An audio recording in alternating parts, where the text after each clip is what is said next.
And Ryan Reynolds, childhood teacher, reached out to me, and I wasn't going to share it, but I think I have to now because it's super interesting and compelling for those of us that are interested in the psychology of this couple. My husband really, like, he's a millennial girl. He is, like, you don't see superhero movies, especially male superhero movies like that, but I'm his only friend. So, like, and there's all a lot girls. of... Romance is real between the two of them. And he writes it, so, you know, yeah. Ryan Reynolds, the undisputed king of sarcasm, may have finally met his match, and it's not Hugh Jackman. It's his wife, Blake Lively. The same Blake who effortlessly juggles a Hollywood career, life as a mom to multiple kids, and a thriving lifestyle empire, all while routinely turning Ryan into the punchline of their legendary Instagram roast wars. But this time, she may have taken things just a step too far. Okay, so it literally took me 9 hours to get through and understand the entire Justin Baldoni lawsuit. I would be lying to you guys if I didn't say reading this and going through it with a fine-tooth comb and really making a meaningful effort to just look at the facts alone didn't completely change my entire perspective on the situation. So I'm gonna do my best to go through the most important points that I found because I think I discovered some things that I have not seen anybody else talk about. Candace Owens posted to her story saying she spoke to a source that claims Ryan Reynolds is the problem. She said the tip came from someone who allegedly worked on the set and said lately everyone is bashing Blake Lively, but apparently the true villain of the saga is. The drama between Blake Lively and Justin Baldoni has now escalated into a full-blown legal battle, with both stars suing each other over a tangled web of claims that revolve around their collaboration on the 2024 film It Ends With Us. Lively, known for her roles in Gossip Girl and A Simple Favor, claims that Baldoni, the film's director, tried to destroy her career through a smear campaign after she brought forth allegations of sexual harassment and a hostile work environment against him. On the flip side, Baldoni says Lively went too far by exerting control over the production, threatening to withhold promotion unless her demands were met. He also argues that she falsely portrayed their professional relationship to the public, tarnishing his reputation. And while Lively is suing Baldoni for sexual harassment, retaliation, and false slight invasion of privacy, among other claims, Baldoni is countering with a defamation and civil extortion lawsuit, claiming that Lively not only made false allegations against him, but weaponized them to force him into complying with her demands. Apparently, the internet has decided she's the reason Ryan is being cancelled. Because in the proud tradition of social media outrage, guilt by association is apparently mandatory. Did Ryan actually do anything wrong? Of course not. But when has that ever stopped people from labeling a celebrity problematic? Her wife posted something on Instagram and she wrote this. Last week I left my kids for the first time ever. Yeah. Look, she looked very happy. Yeah, she did. So were you with the 4 kids? I was with the 4 kids. How was that? You know, single dad. I'm a Reba McEntire song. Single dad, doing it, just doing it for them, right? Took them all to the park, told them mommy left when they were young. Surprisingly, you get a lot of action that way. We had a good time. No one died, which was nice. That was good. And 4 kids, it's just a zoo. Like, you just surrender, right? You just have to surrender. 24/7, you surrender. When we had our 4th, I was so happy because I always wanted to make sure that we always had someone on hand to give me strep throat. And now we're covered. It's rolling sickness. There's just never a healthy, a full clean slate health ever. Now, is Ryan actually freaking out? For a guy who treats PR disasters like comedy material, his version of panic is probably just another sarcastic tweet. Still, one thing's clear. This time, he might not be able to joke his way out of it.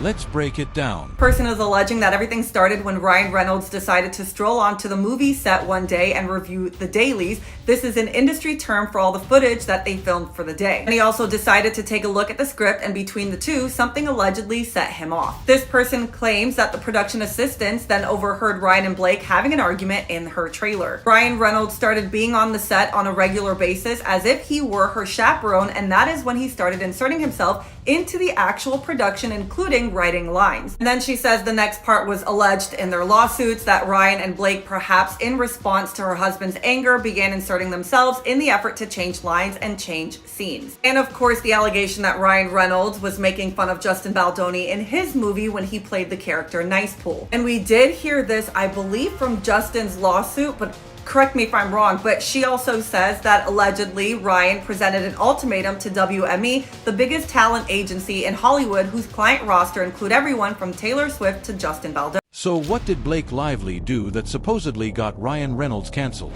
Well, that depends on who you ask. Some claim she made an offhand comment that didn't sit well with the internet. Others point to an old social media post, one of those completely harmless things nobody cared about at the time, but which years later is suddenly treated like a federal offense. And of course, there's the classic possibility that she simply existed in the wrong place at the wrong time, and the outrage machine needed a fresh target. Either way, social media did what it does best, overreact. And since Ryan happens to be married to Blake, he's automatically guilty by association. That's just how online outrage works. One half of a celebrity couple sneezes, and somehow the other half is responsible too. Is that Blake Lively is accusing Justin Baldoni of sexual harassment, followed by an attempted PR takedown of her to cover his own ass from people finding out what he did to her. In an article titled, "We Can Bury Anyone," Blake Lively heroically shared her story, and the world was on her side because it looked like she was just trying to take down a predator in Hollywood. So Justin Baldoni and his ace lawyer launched an all-cylinder fire attack to clear his name, and he started by suing the New York Times, saying that article was just published because it was paid for by Ryan Reynolds, and it was a multi-layered scheme planned out by Blake and Ryan to take down Justin. And I think it's pretty common knowledge that the mainstream media will lie on behalf of their powerful friends or anyone who pays them off to say certain things. But this will be tough because the New York Times has never lost a lawsuit in their life, but doesn't just release some very piping hot information that seemingly proves that Blake and Ryan Reynolds were colluding with the New York Times. Now, Ryan being Ryan, his first instinct was probably to make a joke about it. That's his thing. He spent years roasting himself, his career, his movies, his life choices. The man literally turned Deadpool into a box office juggernaut by making fun of himself. Ryan Reynolds actually has a book that is published. It's not, he didn't write the book, but essentially, and this is some Comic-Con stuff, guys, like literally, like if you're deep into Marvel Universe or DC Universe, you may know about these things. I definitely did not know about these things, but they create these books essentially about all of the movies, and they're sort of these art books. This one's called Marvel Studios, Deadpool and Wolverine, the art of the movie. Essentially what that is, it's a gallery of never before seen artwork, which is the description, and exclusive lithographs and in-depth interviews with the creative team. And so they sit down with these characters and the people that created them, and they ask them questions. And I am scared. I am so scared. So I'm going to read you directly what Ryan had to say when they sat down with him to discuss Nice Pool. Okay, I'm going to show you this, and then I'll give you the exact. But this time, the internet wasn't laughing. Instead of rolling their eyes and moving on, people started digging. Someone resurfaced their 2012 wedding at a plantation, a controversy Ryan and Blake have already apologized for multiple times. Others began dissecting every joke Ryan has ever made about Blake, as if humor itself is now a crime. And then came the classic outrage accusation. He's performatively woke, yet somehow still part of the problem. Earlier today, moments ago, the judge overseeing their federal case in New York, Judge Lyman, ruled on the former B-list actress's request for an additional layer of protection. The unliftable Blake was not happy with the standard protective order in the case. She wanted an attorney's eyes only designation. And the judge has granted that. Congrats to Taylor Swift. Of the judge's ruling, a spokesperson for Delulu says, quote, "Today, the court rejected the Wayfarer party's objections and entered the protections needed to ensure the free flow of discovery material without any risk of witness intimidation or harm to any individual's security. With this order in place, Ms. Lively will move forward in the discovery process to obtain even more of the evidence that will prove her claims in court." And just like that, Ryan Reynolds' Over was trending, because of course it was. But here's where things get interesting. Normally, when Ryan and Blake get dragged into internet drama, they lean into it. They roast themselves, troll each other, and turn the whole thing into a meme. That's what people expect from them. Not this time. Blake went radio silent. No playful Instagram post, No sarcastic caption, not even a passive-aggressive meme, just nothing. And naturally, that made everything worse. Suddenly, the internet had two theories. 1. Blake was actually in serious trouble and Ryan was taking the fall for it. Or 2. Blake was letting Ryan absorb all the heat while she quietly sipped her coffee and waited for the storm to blow over. About him being apart from Blake Lively, so much so that when they first communicated with one another, okay, so this is the first time that Ryan Reynolds and Justin Baldoni are speaking to one another, and they're exchanging text messages, and Justin Baldoni does this thing where he's just like so nice. And was like, he literally, to sum it up, because I'm not going to read Justin's entire text, he basically is like, I was nervous to even text you. I'm such a fan of you. Like, you're so great. You're amazing. Your wife's amazing. And then says this like really almost first day of middle school kind of thing. This is exactly what I want, a puppy to kick in the mouth. And you'll do what I say. So I'm going to show you these exchanges. This is Ryan Reynolds, Justin Baldoni. If you guys have not read through them, I recommend that you go on to the site to read it. He even extends like saying how wonderful Blake was because, you know, she was very nice to his wife, says that Blake sent the sweetest message to his wife. I mean, he's being so respectful, falling over himself to be respectful and to say like, hey, can we still be friends? And Ryan Reynolds then sends this text message. And he basically says, like, sorry for the delay. I've been writing. The girls are sick again, whatever. It tells him essentially that he hit the jackpot with Blake Lively. She literally passes on every film and every filmmaker all the time. But the one thing I know, and I speak from a deep wellspring of experience here, having her in your court. Either way, Ryan was stuck. If he defended Blake, people would accuse him of mansplaining or excusing problematic behavior. If he stayed silent, he'd be labeled a coward.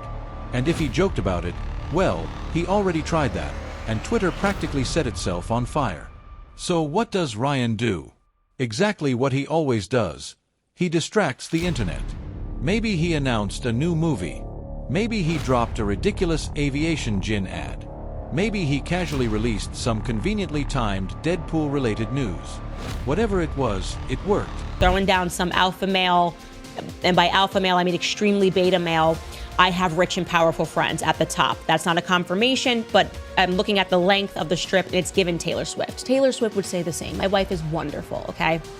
Anyways, jumping back into these messages, he then moves immediately to ask Justin Baldoni to change their production dates because he's never been apart from Blake Lively so long. He basically says he tried to do it on his end. I'm paraphrasing here. You can go read it on the website.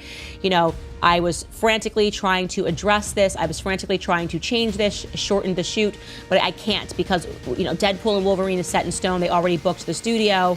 And he ends it with this, which is funny that we're talking about like a sexual lawsuit and what's appropriate. He ends it by saying, all this to say, I'd have your line producer's face tattooed to my perineum. Okay, so that is the skin between Ryan's parts. I don't even know how to appropriately state that other than perineum. Okay, he pull that back up again. I would have your line producer's face tattooed to my perineum if he, she, or they can figure out how to start 2 weeks earlier.